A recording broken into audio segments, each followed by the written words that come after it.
Hey everyone, welcome to PhoneArena's in-depth video comparison of the HTC EVO 4G for Sprint and of course the Apple iPhone 4 for AT&T.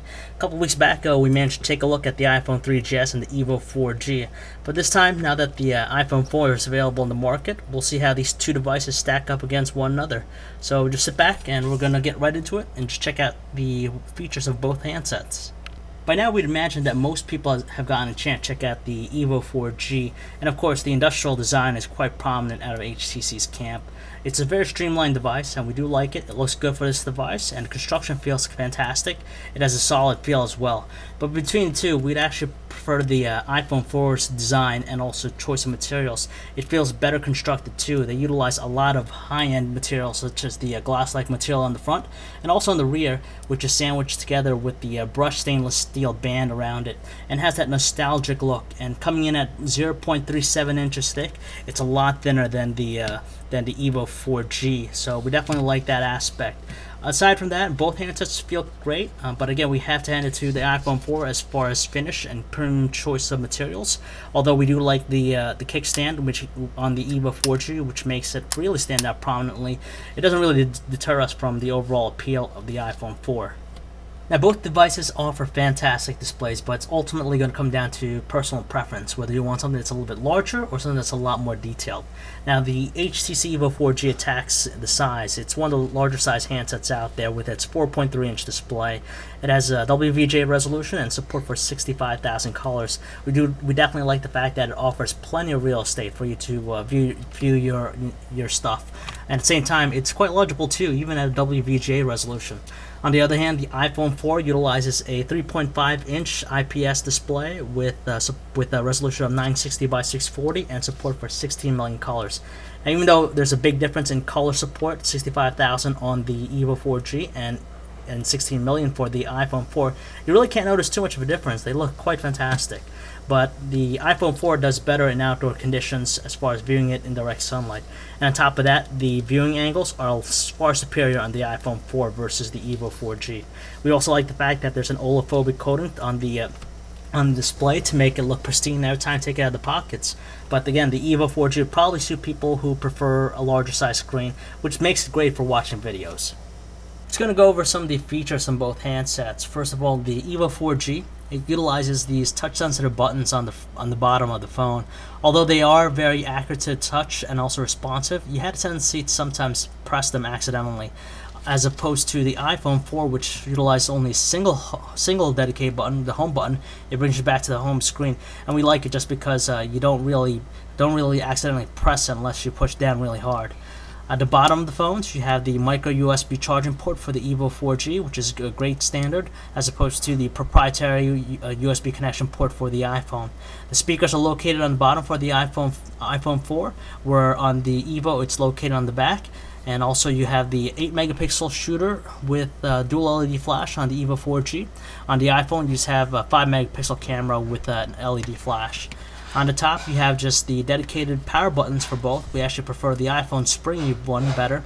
And you also have the headset jack. And on the sides, you just have the volume rockers on both. On the iPhone, it's 2 separated buttons, and you also have a vibrate switch on the back.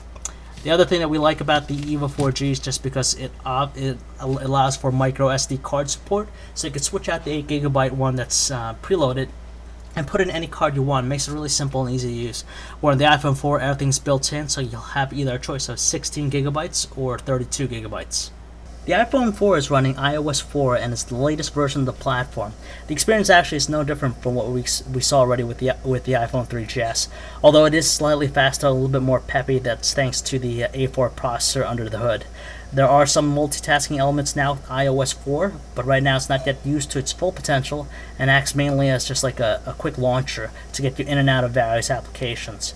We definitely like the fact that there's a level of personalization now because you could choose your wallpaper, but aside from that, it hasn't really changed too much since the original iPhone. For right now, the HTC EVO 4G is running Android 2.1 with the Sense UI running on top of it. And of course, we like the fact that it offers a level of presentation and also personalization that the iPhone 4 can't match. You have the option of choosing your wallpaper, whether it be a static one or a live wallpaper. And on top of that, it tightly integrates social networking into the mix, so it makes it feel very worthwhile. Finally, it is pretty peppy for this device, but the iPhone 4 is slightly faster as far as moving around or different transition effects, but that shouldn't take away from the Android 2.1 experience on the HTC EVO 4G. Both handsets are fantastic when it comes to web browsing, and of course they're also the cream of the crop out there. But the iPhone 4 definitely has a very fluid movements when you're zooming in or scrolling or navigating around the display. It does automatically size the text to fit both landscape or portrait, and it's overall just a very responsive web browser and makes the experience quite satisfying. On the other hand, the HTC EVO 4G also does a pretty good job as far as being responsive. It's not as fast as the iPhone 4's experience, but we find that just being able to resize the text to different zoom levels is pretty nice. And on top of that, it also has support for some flash elements right now, so it gives you somewhat of that true-to-life desktop experience. And some people would think that an 8-megapixel camera might produce better images than a 5-megapixel one, but to tell you the truth, the iPhone 4's 5-megapixel shooter did a far better job in producing and capturing images than the EVO 4G. As you can see at the bottom here, we have the iPhone 4, and top we have the EVO 4G. As you can tell, the colors look a lot more vibrant and natural than what was seen on the HTC EVO 4G. On top of that, there's plenty more detail on the iPhone 4. You can see a little bit more in this image here with the shell. You can make out the fine colors versus the EVO 4G. It looks a little bit more bland. They're both great, but again, we got to hand it to the iPhone 4. It did a better job also in low lit conditions. Even though it still utilizes the same exact music player interface that we first saw on the original iPhone, the cover flow on iPhone 4 still remains to be one of the better interfaces out there as far as browsing your music. You can see all the nice transition effects and animations that it goes through in browsing your music. And of course, the HTC music player is nice, but it doesn't quite feel as compelling as the cover flow with the iPhone 4. Luckily though, the HTC EVO 4G's speakerphone was a lot louder than what was on the iPhone 4. And when it comes down to watching videos, both handsets are fantastic. They both played very smoothly, no evidence of any lag. It just depends on your taste whether you like the larger size screen of the HTC EVO 4G or the more detailed one on the Retina display on the iPhone 4. There's no doubt that most people are going to be using the device to watch videos on YouTube, and we actually prefer the Android YouTube player versus the iPhone's YouTube player, just because it allows for more options when you get down to a video. For example, you'll be able to rate, comment, and also make it a favorite and share it directly on the HTC EVO 4G. On the iPhone, though, they don't have as many options. On top of that, the EVO 4G allows you to view videos in high quality over 3G, where the iPhone 4 you have to be connected through Wi-Fi. Again, the HTC EVO 4G has a better experience as far as Google Maps because it's obviously a Google-powered device. We like the integration of a lot of Google services such as Buzz and also Latitude. Unfortunately, the iPhone does not have that capability. And on top of that, there's Google Maps with navigation on the HTC EVO 4G, so you get turn-by-turn directions for free. Both handsets have the ability to shoot in 720p to take some very stunning looking and detailed videos, but the HTC EVO 4G shoots at 23 frames per second, where on the iPhone 4 it shoots it at 30 frames per second, so you get smoother looking videos. On the HTC EVO 4G, they tend to be a little bit more jerky.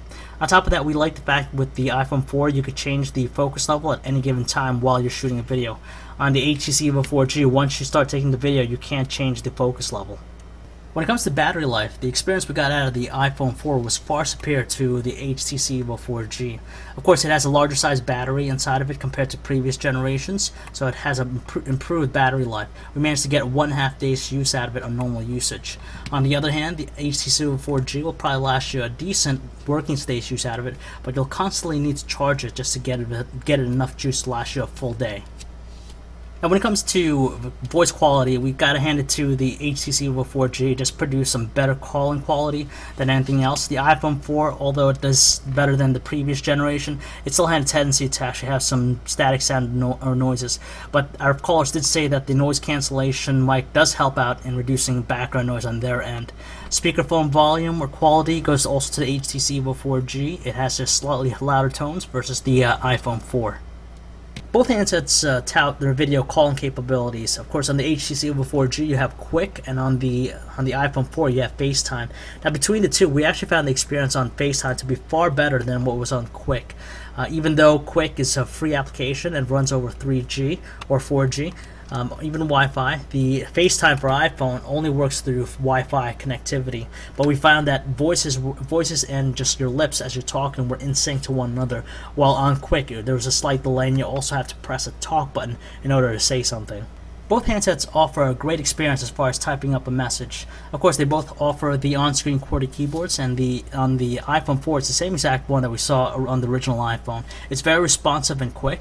Where on the HTC EVO 4G, you have plenty of real estate to give it a really ample size for people with larger fingers.